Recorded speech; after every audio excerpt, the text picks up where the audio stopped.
নমস্কার। কেগেলের তিনটে পার্ট আপনারা দেখেছেন যে কি কি ব্যায়াম আমরা করতে পারি। তো সেগুলো করার সময় আমি অনেকগুলো কমেন্ট পেয়েছি, যে কমেন্টের মধ্যে ছিল অনেকেই কমপ্লেন করেছে যে এগুলো করতে গেলে কোমর ব্যথা হচ্ছে বা হাঁটু ব্যথা হচ্ছে। হ্যাঁ, আমাদের অর্থোপেডিক্যাল অনেকগুলো প্রবলেম থাকতে পারে, যেমন আর্থ্রাইটিস, স্পন্ডালাইটিস, এইসব সমস্যা যদি হয় তাহলে অনেক সময় কেগেল করতে গেলে আমাদের লোয়ার মাসেলগুলো যে হয়, মানে আমাদের কোমরের যে মাংসপেশিগুলো হয় সেগুলোর উপরে প্রেশার পড়ে থাকে।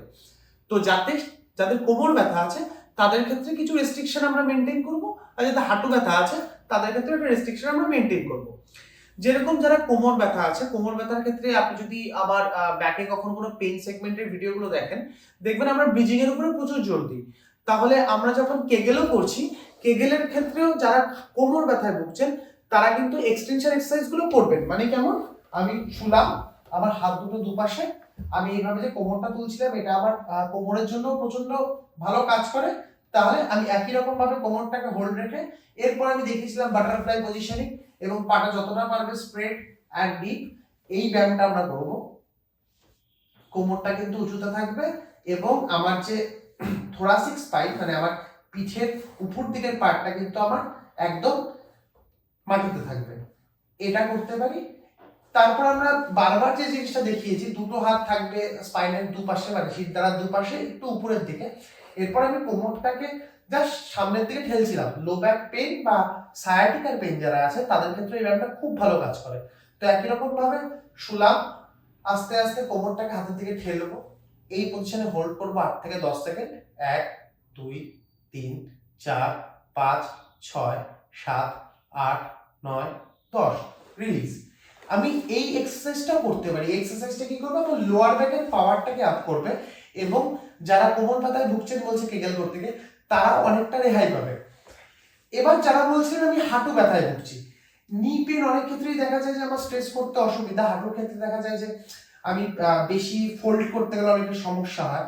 যখন দেখবেন আপনার হাঁটু বেশি ফোল্ড করতে অসুবিধা হচ্ছে, সেই সময় কিন্তু আমরা একটা 90-90 এক্সারসাইজ দেখিয়েছিলাম, হয়তো আমার মনে আছে, যে আমরা পাটাকে 90 ডিগ্রি রাখতে শিখেছিলাম এবং বলেছিলাম যে পারলে অল্প করে ব্রিজিং করে তারপর পাটাকে 90 করবে। তো এটা কিন্তু আপনার হ্যামস্ট্রিং এর মাসেল, এখানকার মাসেল, এবং কোয়াড্রিসেপস মাসেলের উপর কাজ করে। তো এই ব্যায়ামটা আপনারা করতে পারেন। তার সঙ্গে কাফের স্ট্রেংথেনিংটা একটা ইম্পর্টেন্ট জিনিস। তার জন্য কি করতে পারি, আমার যে পায়ের পাতাটা আছে সেটাকে আমি নিজের দিকে টানতে পারি। তো আমি একদিকে আমি আমার কোমরটাকে এক্সটেনশন করেছি, অন্যদিকে আমার হাঁটুটাকে পজিশন 90-90 উপর দিকে একটু ঠেলেছি, ঠিক আছে? তো আমি যদি এই পজিশনিংটা রাখি তাহলে আমার হাঁটু ব্যথার জন্য খুব ভালো কাজ করবে। এবং প্রথমে 90-90টা আপনারা নর্মাল এইভাবে শুয়ে 90-90 আপ, এটা ফার্স্ট স্টেপ। তারপর মিনিমাম ব্রিজিং, মানে একদম যেটাকে আমরা গ্লুট ব্রিজিং বলি, একদম আপনার হাঁটুর মাথায় দেখা যায় সেম 90-90 ফরওয়ার্ড বেন্ড, ধরে রাখবেন 10 সেকেন্ড অবধি। 1 2 3 4 5 6 7 8 9 10, একইভাবে অপোজিট পায়। এইবার এছাড়া যারা হাঁটু ব্যথায় ভুগছেন তারা আরেকটা কিছু করতে পারেন। সেটা কি, আমাদের যে মালাই চাকাটা থাকে সেটা কিন্তু অনেকটাই, দেখবেন যাদের হাঁটু ব্যথা আছে তাদের মালাই চাকাটা কিন্তু শক্ত হয়ে থাকে। সেক্ষেত্রে কি করবো, আমার যে চাকাটা থাকে মালাইটা, সেটাকে আমি ডানে বায়ে উপরে নিচে, আমি যখন উপর থেকে ঠেলছি নিচটা ফাঁকা, যখন নিচ থেকে ঠেলছি উপরটা ফাঁকা, যখন ডান দিক থেকে ঠেলছি তখন বাদিকটা ছাড়া, এই আমি যে এই পুরো চারদিকে আমার মালই চাকাটা বা প্যাটেলার মুভমেন্টটা আমরা করাতে পারি। প্যাটেলার মুভমেন্ট আমরা যত করব তত কিন্তু আমাদের হাঁটুটা ইজি হবে। তাহলে আমার স্পাইনের এই কটা জিনিস যদি আমি করে থাকি তাহলে দেখা যাবে আমাদের ব্রিজিং এর ওপর আর আমার নিয়ের উপরে কাজ হচ্ছে। এছাড়া আমরা লো ব্যাক পেনে আমরা স্পাইনাল এক্সটেনশন এক্সারসাইজের উপরে নজর দিই।